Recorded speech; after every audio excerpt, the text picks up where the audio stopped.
அனைவருக்கும் வணக்கம். நேற்றைய தினம் மதுரை மாவட்டம் மேலூர் சட்டமன்ற தொகுதியில் நாம் தமிழர் கட்சியின் சார்பாக டங்ஸ்டன் விழிப்புணர்வு கொள்கை விளக்க பொதுக்கூட்டம் நடைபெற்றது. அந்த கூட்டத்தில் நாம் தமிழர் கட்சியினுடைய மாநில இளைஞர் பாசறை ஒருங்கிணைப்பாளர் அண்ணன் இடும்பவனம் கார்த்தி அவர்கள் கலந்து கொண்டு உரையாற்றுகிறார். நிறைய செய்திகளை பேசுகிறார். மண்ணை பற்றி, மலையை பற்றி, இந்த மண்ணின் வளங்களை பற்றி, இந்த மண்ணின் வளங்கள் எந்த அளவிற்கு அழித்தொழிக்கப்பட்டு வருகிறது என்பது பற்றி, அதை எப்படி நாம் பாதுகாக்க வேண்டும் என்பது பற்றி, இந்த இயற்கையினுடைய தேவை என்ன என்பது பற்றி, அதே போன்று திமுகவினுடைய நிர்வாக சீர்கேடுகளை பற்றி எல்லா செய்திகளையும் மிகச்சிறப்பாக கார்த்தி அவர்கள் பேசிட்டு வராங்க. அந்த பேச்சை முடிக்க வரக்கூடிய அந்த நேரத்தில் திடீரென்று திமுகவினுடைய ஒரு குண்டர் படை கூட்டத்திற்குள் நுழைகிறது, அத்துமீறி நுழைகிறது.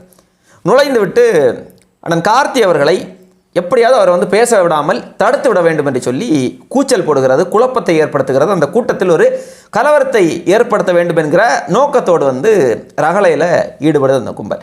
அது மட்டுமல்லாமல் அண்ணன் கார்த்தி அவர்களை நோக்கி, திமுகவை பற்றி எப்படி நீ பேசுவ, திமுகவை பற்றி பேசிட்டு போயிருவியா, நீ திமுக பற்றியெல்லாம் இங்கே பேசக்கூடாது என்று சொல்லி கடுமையாக ஆபாசமான வார்த்தைகளை எல்லாம் பயன்படுத்தி அண்ணன் இடும்பவனம் கார்த்தி அவர்கள் மீது தாக்குதல் நடத்துவதற்கான முயற்சிகளில் அந்த கும்பல் ஈடுபடுகிறது. இதெல்லாவற்றையும் தாண்டி அண்ணன் கார்த்தி அவர்கள் அந்த இடத்தில் துணிந்து நின்று பேச வேண்டிய செய்திகள் அத்தனையும் பேசினார். திமுகவுக்கு நேரடியாகவே எடுக்க வேண்டிய பாடத்தை எல்லாம் அவர் அங்கேயே எடுத்து விட்டார். கூடுதலான செய்தி என்னென்னா, அந்த ரவுடி கும்பல் திமுகவினுடைய குண்டர்படை வந்தது இல்லையா, அந்த கூட்டத்தை அந்த பகுதியில் இருக்கக்கூடிய மக்களே கடுமையாக கண்டித்து விரட்டி இருக்கிறார்கள். அவர்கள் நல்ல செய்தியை தானே பேசுகிறார்கள். இந்த மண்ணை பற்றி, மக்களை பற்றி நல்ல செய்திகளை, பேச வேண்டிய செய்திகளை பேசுகிறார்கள். உங்களுக்கு என்னடா வந்தது என்று அந்த பகுதி மக்களே இந்த கூட்டத்தை விரட்டி அடித்திருக்கிறார். நமக்கு என்ன கேள்வி எழுது அப்படின்னா, காவல்துறையோடு முறைப்படி அனுமதி பெறப்பட்டு சட்டத்திற்கு உட்பட்டு எந்த விதமான விதிமீறலும் இல்லாமல் அறவழியில் ஒரு கூட்டத்தை நாம் தமிழர் கட்சி நடத்துகிறது.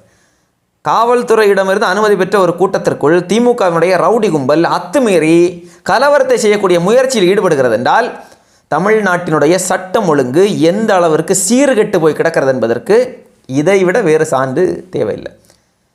தமிழ்நாட்டினுடைய 3வது பெரிய அரசியல் கட்சி, ஒரு 8 விழுக்காடு வாக்குகளை வைத்திருக்கக்கூடிய ஒரு அரசியல் கட்சி நடத்தக்கூடிய கூட்டத்திற்குள் திமுகவினுடைய ரவுடி கும்பல் நுழைந்து தாக்குதல் நடத்தக்கூடிய அளவிற்கு வேலைகளில் ஈடுபடுகிறது என்றால் சாமானிய மக்களினுடைய நிலை என்ன? இந்த ரவுடி கும்பலிடமிருந்து சாமானிய மக்களை பாதுகாப்பது யார்? அண்ணன் கார்த்தி அவர்கள் பேசுகிறார் என்றால் அவருடைய கருத்துக்கு எதிர்கருத்து வையுங்கள்.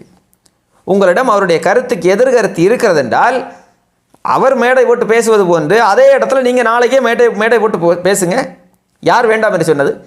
அவர் ஏதாவது இடத்தில் தவறான தகவல்களை பேசியிருந்தார் என்றால் அதுக்கு எதிர்வினையாற்றுங்க. எதிர்வினையாற்ற தெரியாது, ஏன் தெரியாது? இருந்தால் தானே வரும். ஒன்று, நாம் தமிழர் கட்சியினர் தவறான செய்திகளை பேசுவதில்லை.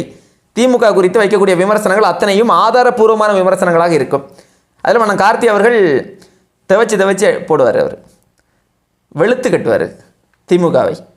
பதில் சொல்ல முடியாமல் ஊடக விவாதங்களிலேயே இவர்களுடைய கட்சியினர் திணறக்கூடிய காட்சிகளை நம்ம பார்த்துருக்கிறோம். ஊடக விவாதங்களில் வரக்கூடிய கட்சியினுடைய முதன்மையான நிர்வாகிகளே பதில் சொல்ல முடியாமல் திணறுகிற போது இது போன்ற ரவுடி கும்பல்கிட்ட எப்படி நாம் பதிலை எதிர்பார்ப்பது? அப்போ பதில் இல்லாததும் இதே போன்ற அராஜகம். ஒன்றில் அவதூறை அள்ளி வீசுவார்கள், இல்லை என்றால் அராஜகத்தை அள்ளி வீசுவார்கள். இந்த சமூக வலைதளங்களில் இவர்களுடைய கூட்டம் ஒன்று இருக்கிறது இல்லையா, திமுகவினுடைய ஐடி விங், அது என்ன செய்யும்? ஆபாச தாக்குதல்களை நடத்தும். தனிநபர் தாக்குதல்களை ஐடி விங்கில் முழுமையாக சமூக வலைதளங்களில் நடத்தி கொண்டிருக்கும். அந்த படை சமூக வலைதளங்களில் என்ன வேலை செய்கிறதோ அதே படையை களத்தில் இந்த ரவுடி கும்பல் செய்கிறது. இப்போ நம்ம என்ன கேள்வி எழுப்புகிறோம் அப்படின்னா, தமிழ்நாட்டின் சட்டம் ஒழுங்கு ஏற்கனவே சீரழிந்து போய் கிடக்கிறது என்பது எல்லோருக்குமே தெரியும். தொடர் படுகொலைகள், பெண்களுக்கு எதிரான பாலியல் வன்கொடுமைகள் தொடர்ந்து நடந்து கொண்டிருக்கிறது. போதை பழக்க வழக்கம் தொடர்ந்து நடந்து கொண்டிருக்கிறது. இது எல்லாவற்றையும் தடுத்து நிறுத்த வேண்டிய, கட்டுப்பாட்டில் வைத்திருக்க வேண்டிய காவல்துறையை தன்னுடைய கட்டுப்பாட்டில், நேரடி கட்டுப்பாட்டில் வைத்திருக்கக்கூடிய தமிழ்நாட்டினுடைய முதலமைச்சர் மதிப்பிற்குரிய ஐயா ஸ்டாலின் அவர்கள் உண்மையிலேயே காவல்துறையை தன்னுடைய கட்டுப்பாட்டில் சரியாக வைத்திருக்கிறாரா இல்லையா என்கிற ஒரு கேள்வி எழுகிறது. எங்கு பார்த்தாலும் சட்டம் ஒழுங்கு சீரழிந்து போய் கிடக்கிறதுங்க. எங்கு பார்த்தாலும் இந்த திமுக கூட்டம் அதற்கு முதன்மையான ஒரு காரணமாக இருக்கிறது. 2006 2011 ஆண்டு வரைக்கும் திமுக ஆட்சியில் இருந்தபோது என்னென்ன அராஜகங்களில் இவர்கள் ஈடுபட்டார்கள் என்பதை யாரும் மறந்திருக்க மாட்டார்கள். அதனால்தான் 10 ஆண்டு காலம் மக்கள் இவர்களுடைய கைகளில் அதிகாரத்தை கொடுக்கவே இல்லை. சரி, இவர்கள் திருந்தி இருப்பார்கள் என்று இவர்களை நம்பி வாக்கு செலுத்திய மக்கள் இருக்கிறார்கள் இல்லையா, அந்த மக்களுக்கு இவர்கள் இப்போது பாடம் எடுத்து கொண்டிருக்கிறார்கள். நீங்கள் செய்தது பிழை, நாங்கள் திருந்தவே இல்லை, நாங்கள் இந்த ஜென்மத்தில் திருந்த போதே இல்லை, எப்போதுமே நாங்கள் திருந்த மாட்டோம், நீங்கள் தான் எங்களை நம்பி ஏமாந்தீர்கள், எங்களுடைய லட்சணத்தை நீங்கள் பாருங்கள் என்று அவர்களை இது போன்ற தாக்குதல்களின் மூலமாக அவர்களுடைய லட்சணத்தை தோலுரித்து மக்களுக்கு காட்டுகிறார்கள். நம்ம என்ன கேட்குறோம்னா, சீமானெல்லாம் ஒரு ஆளா, நாம் தமிழரெல்லாம் ஒரு ஆளா, ஒரு சட்டமன்ற உறுப்பினர் கூட இல்லை, ஒரு பாராளுமன்ற உறுப்பினர் கூட இல்லை, நீங்கள் எல்லாம் ஒரு ஆளா எங்களுக்கு என்று கேட்கக்கூடிய திராவிட முன்னேற்ற கழகம் ஏன் பதட்டப்படுது? ஏன் பதட்டப்படுகிறீர்கள்? ஏன் இந்த அச்சம் உங்களுக்கு?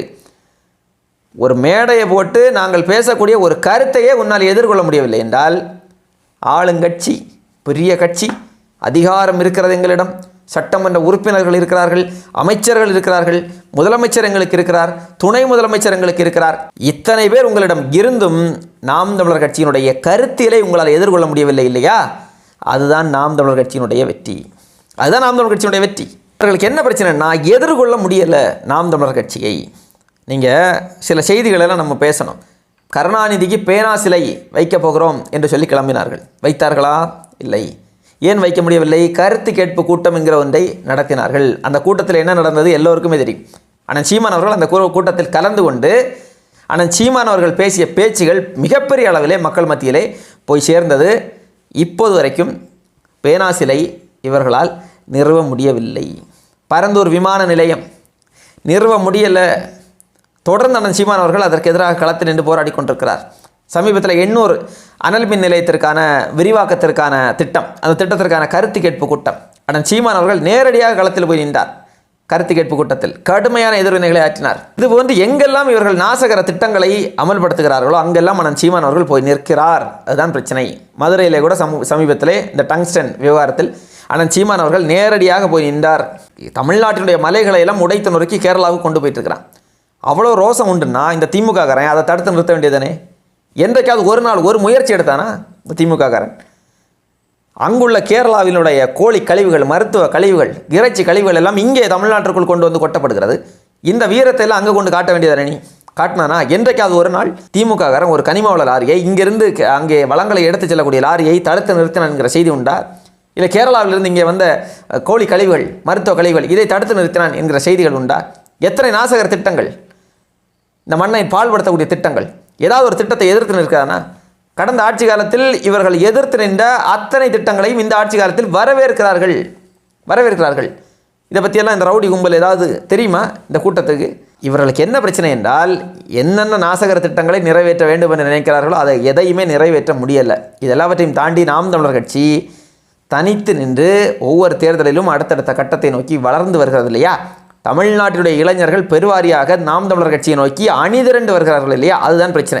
இப்போ திமுகவினருக்கு கூடுதலாக என்ன கோபம் அப்படின்னா, சமீப காலமாக ஒரு கருத்துருவாக்கத்தை ஊடகங்கள் மூலமாக செய்து வந்தார்கள் இல்லையா? நாம் தமிழர் கூடாரம் காலியாகிறது, கட்சியிலிருந்து நிர்வாகிகள் எல்லாம் வெளியேறி கொண்டிருக்கிறார்கள் என்று அந்த போலியான கருத்துருவாக்கம் கடந்த 29ஆம் தேதி உடைத்து நொறுக்கப்பட்டது.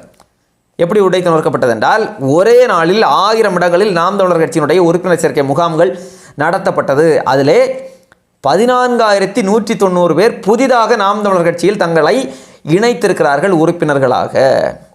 இது ஏன் அண்ணன் கார்த்தி அவர்கள் பேசிய கூட்டத்தில் போய் இவன் தகராறு செய்கிறான் அப்படின்னா, அந்த உறுப்பினர் சேர்க்கையை முன்னின்று நடத்தியதில் மிக முக்கியமான நபர் அண்ணன் கார்த்தி அவர்கள். இளைஞர் பாசறையும் மாணவர் பாசறையும் மகளிர் பாசறையும் இணைந்து நடத்தியதிலே ஆனால் அண்ணன் கார்த்தி அவர்கள் தான் அதை முதன்மையாக நின்று வழி நடத்தியவர். இப்போ புரியுதா ஏன் இந்த திமுக ரவுடி கும்பல் அண்ணன் கார்த்தி அவர்கள் மீது திட்டமிட்டு தாக்குதல் நடத்தக்கூடிய வேலையை செய்திருக்கிறது என்று? இதுதான் காரணம். நாம் தமிழர் கட்சியினுடைய வளர்ச்சி இவர்களுடைய கண்ணை உறுத்துகிறது. உறுத்தத்தானே செய்யும். பிரசாந்த் கிஷோரை சொல்லித்தானே சென்றார்.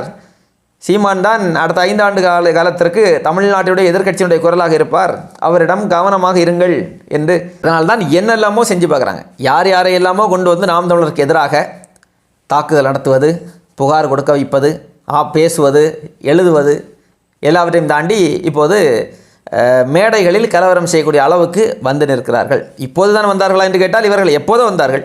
ஆட்சிக்கு வந்ததுமே இவர்கள் இதைத்தானே செய்தார்கள். நாங்கள் என்ன சொல்கிறோம், நீங்கள் தொடர்ந்து இதை செய்யுங்க. செய்யுங்க. ஏனென்றால் அண்ணன் கார்த்தி அவர்கள் அந்த மதுரையிலே கூட்டத்திலே பேசுகிறார் என்கிற செய்தி எத்தனை பேருக்கு தெரிந்தது? முதலில் உண்மையை சொல்லப்போனால் எனக்கே அது தெரியாது. அந்த செய்தி இப்படி ஒரு சம்பவம் நடந்ததற்கு பிறகுதான் அங்கே நாம் தமிழர் ஒரு கூட்டத்தை நடத்துகிறது, அண்ணன் கார்த்தி அவர்கள் அங்கே போய் பேச போகிறார் என்கிற செய்தி எனக்கே தெரிய வந்தது. அந்த இடத்தில் மட்டும் அந்த பகுதியை சார்ந்த மக்களுக்கு மட்டுமே தெரிந்திருக்க வேண்டிய ஒரு கூட்டத்தை கலவரம் செய்ய போய் ஒட்டுமொத்த தமிழ்நாட்டு மக்களுக்கும் கொண்டு போய் சேர்த்தீர்கள் இல்லையா? அதனால் நீங்கள் இது போன்ற செயல்களில் தொடர்ந்து ஈடுபடுங்கள். ஏனென்றால் எங்களுக்கு விளம்பரம் கிடைப்பது ரொம்ப கடினம், கிடைக்காது. நாம் தமிழர் கட்சியினுடைய செய்திகளை ஊடகங்கள் வெளியிடாது. இதே போன்று எங்காவது உங்களுடைய ரவுடி கும்பல் அத்துமீறினால் அராஜகம் செய்தால்தான் எங்களுடைய செய்தியே வெளியே வருகிறது. அந்த வகையில் தொடர்ந்து உங்களுடைய அராஜகத்தை நடத்துங்கள். இன்னும் ஓராண்டு காலம்தான், அதுவரை செய்வீங்க, செய்யுங்க. என்னைக்கும் திமுக ஆட்சியிலே இருக்கும் அப்படின்னு நினச்சிட்டு செய்தீங்கன்னா ஒன்றும் பண்ண முடியாது. பரிதாபமாக இருக்கு உங்களை நினச்சா.